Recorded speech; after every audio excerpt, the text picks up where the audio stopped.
rhétorique pour ouvrir ce débat. Est-ce qu'il vous est déjà arrivé de renoncer au bonheur parce que le moyen pour l'atteindre était contraire à votre morale? Madame Lasserre, par exemple. Bon, imaginez, vous êtes une femme, vous avez plus de 40 ans, ça va. Vous êtes célibataire et vous avez gâché 15 ans de vos plus belles années avec un homme marié qui n'a jamais voulu quitter sa femme. Pour ceux qui n'étaient pas là, c'est toujours pas vrai. Votre plus grand désir est celui d'avoir un bébé. Vous voyez tous vos amis fonder votre fête. Vous êtes même la marraine de leurs enfants. Oh, mais ça va encore. Vous savez que vous êtes faite pour être mère. Mais vous n'avez jamais trouvé un homme qui ait voulu s'engager. Alors vous cherchez du coup désespérément sur Tinder ou Adopte un mec. Maintenant, Madame Lasserre, je vous pose la question. Jusqu'où êtes-vous prête pour atteindre ce bonheur? Faire un enfant dans le dos d'un mec de passage?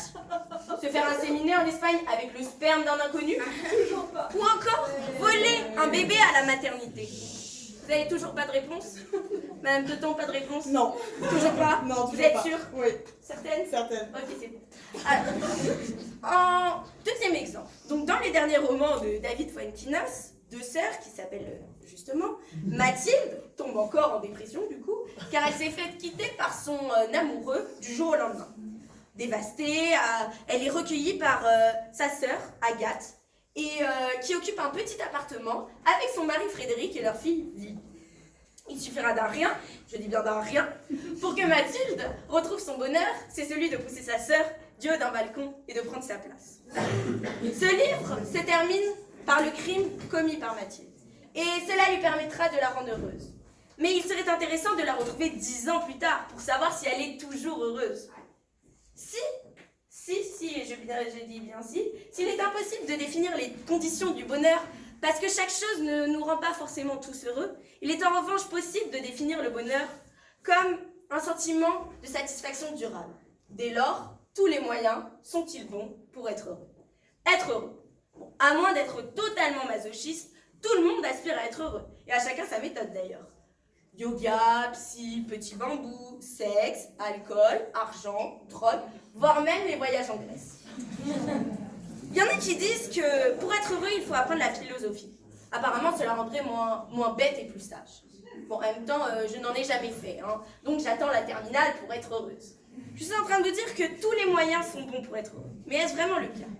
Imaginez, vous voulez atteindre le bonheur, et avez-vous le droit, vraiment, d'utiliser des principes ou des moyens qui sont contre nos principes moraux? Bon, personne ne comprend ce que sont des principes moraux.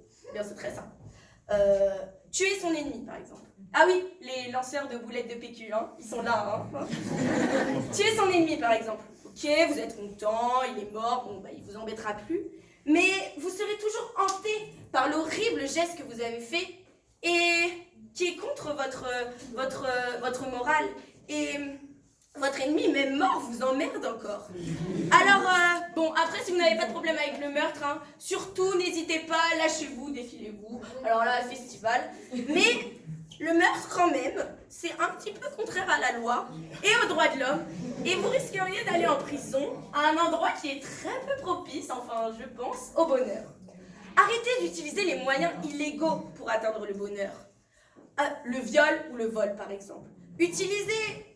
Arrêtez, contentez-vous de ne pas perturber la liberté d'autrui. Car nous le savons tous, vous et moi, la liberté des uns s'arrête là où commence celle des autres. Il y en a même qui utilisent des mesures plutôt restrictives que celles fixées par la loi. Le mensonge. Nous sommes tous d'accord que le mensonge n'est pas un bon moyen pour atteindre le bonheur. Bon, quoique... Non, bon, bref. Tous les moyens qui sont contraires à notre morale ne sont pas bien pour atteindre le bonheur. Mais que reste-t-il alors? Les moyens en adéquation avec notre morale? Vous êtes en train de me dire que si on est vertueux, alors on est malheureux. Ce n'est pas vrai. Il y a des tas de gens malheureux qui sont vertueux. Prenez l'exemple avec Madame de Tourvel. Elle a mal fini. Bon, pour ceux qui ne le savent pas, hein, comme moi jusqu'à hier, elle s'est laissée mourir. Hein.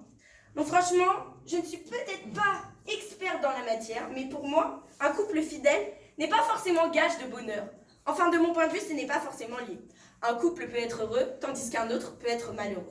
Je donne quand même quelques petites pièces au SDF, mais je ne le fais pas dans le but d'être heureuse. Je suis juste bien l'espace d'un instant. Finalement, on en arrive logiquement à une conclusion déprimante. Aucun moyen ne permet d'atteindre le bonheur. Mais les moyens, ce sont des actes, c'est ce que nous faisons. Le bonheur, c'est un état. Il y a donc un paradoxe entre les deux. Le bonheur advient par hasard. Et si je suis heureuse, c'est que j'ai de la chance. Il en faut Que pour être heureux, vraiment très peu pour être heureux. Il faut se satisfaire du